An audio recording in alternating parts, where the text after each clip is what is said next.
before we wrap up, I wanted to get to a story. I wanted to see if you have. Well, I enjoy listening to stories. That's something that I enjoy doing with my life is to listen to unique stories from people. I love comedians. I love watching podcasts. I love. This is why I started it. Was basically to hear stories from people that I admire, that I look up to, because it humanizes people. And it's something that I enjoy. You know, it's you get podcasts, especially in the music field, where it's just education, education, education. I just like to end it with a story, whether you've met somebody along the way that has left an impression in your mind, or you've had an experience in a studio with somebody.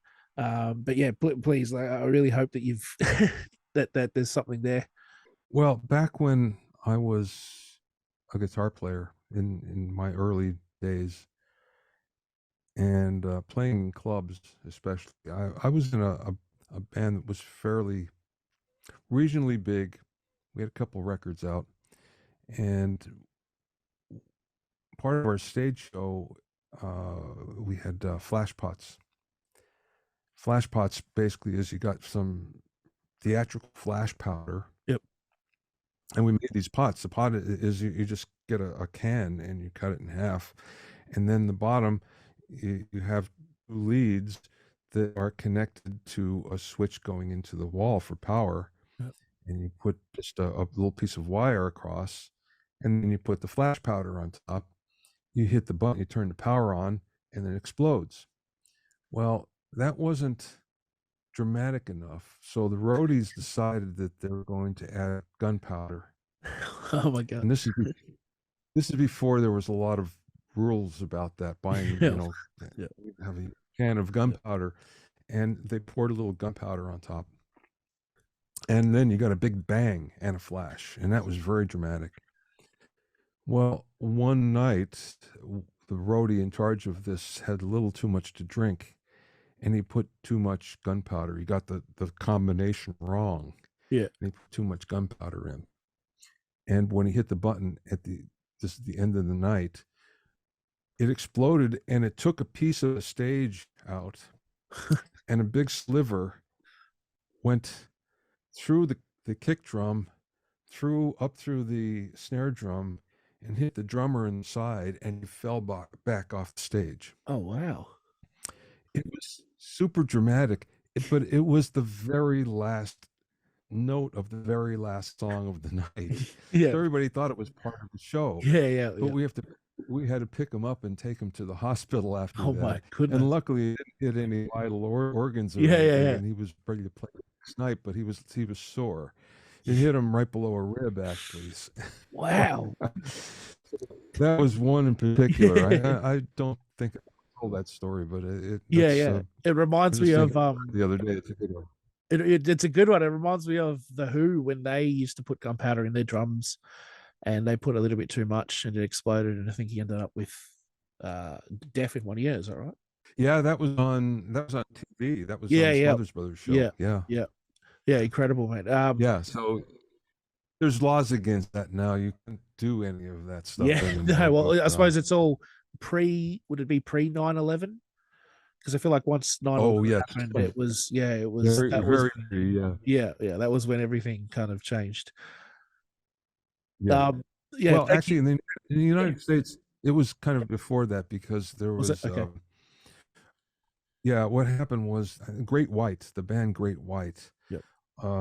They did a show someplace and they caught the place on fire, Oh, and wow. many people died. And after that, Oh my they goodness. outlawed, any kind Yeah, of pyro yeah. in clubs. So, yeah. Well, fair enough. I mean, yeah, I'm surprised Anyway, it happened earlier. there was a good ending to my story. Yeah, yeah, yeah. Well, nobody died. That's a good thing. Yeah, thank you so Yeah, much for right. sharing that. That's a brilliant story. Really appreciate you joining me as well. It was quite a shock when you replied. Because I've been a big fan of yours for quite some time. And I was telling my partner that when you first logged on and I heard your voice through your microphone, I used to listen to your podcast all the time. And it was like, oh my God, that's it just took me back to that. It was like, oh wow, that's really cool. It's almost like a not starstruck, but it was it was bizarre because it was live almost, if you know what I'm saying. Well, I'll tell you another story. I'll leave you with another Oh, awesome. story. Yeah, yeah, Just fantastic. just because you mentioned that, Yeah, because yeah. it's that something like that to happen to me. Oh, okay, yeah, yeah, And when I was a kid, I grew up in a very small town, 5,500 people, Minersville, Pennsylvania.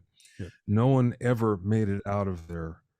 And I remember listening to a Rolling Stones live concert and hearing Mick Taylor play and just ripping off some fantastic licks. And I remember sitting on my bed, I was a teenager, yeah, and listening to this and thinking, I if only I could play with people of that caliber, I would love to do it. That would just make my life. 20 years later, I'm in Hollywood, I'm in SIR, and I'm the musical director for Mick Taylor. yeah. Wow. Yeah, yeah, So Mick decided, and I produced a couple of his albums before, which is we're doing a short tour, yeah, so I yeah, became his musical. So at the end of the very brief rehearsal, he said, "I feel like playing a Stones song. You play the lead," meaning me. uh, yeah, And he detuned his guitar to that famous drop G yeah, Stones tuning. And he said, "Let's play Jumpin' Jack Flash." And he hit the first chord, and all of a sudden, I just thought back to when I was a kid yeah, in Pennsylvania and thinking about this and thinking, if nothing else happens in my life, I've made it because yeah, I've reached what I wanted to. yeah. Now, it turns out I couldn't remember how to play the song and I Yeah. screwed it up badly, but that didn't matter after that. Yeah. Yeah, I was talking doing another podcast, another interview with another producer from Melbourne, and he was saying that we were talking about milestones, and yeah, what point did you feel like you'd made it? And yeah, he kind of brought up that when you do reach that milestone, it's almost like it's not as it's a great experience, but you almost feel like, oh, I've done it. Like, what's next? It's almost like a deflating Mm. feeling once you get there. But it's always good to hear stories like that because it shows that there's so much more after you've felt like you've made it. There's so much more to come. So I really appreciate you sharing Yeah. that story. Well, there you go. I don't have any more. No, that's all good, man. I really appreciate you talking. Hopefully, maybe in the near future we'll have another discussion on some other things. Maybe I wouldn't mind getting more into AI with you. I felt like that was a fun discussion that we had. Anyway, I'll let you go. Thank you again. Please, everybody, go check out Bobby. Listen to his podcast; it's amazing. And yeah, new books. If there's anything you want to plug, then please go ahead. Otherwise, we'll let you go. Well, the fifth edition of the Recording Engineer's Handbook just Yep. came out recently, fifth edition, Yeah. The and fifth it edition. is different. It's updated, Yeah. and Okay. so I keep on updating all those books. But anyway, that new one is out. Awesome.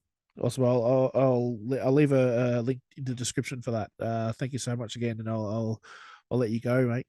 Cheers for that. Thank you, Simon. Thank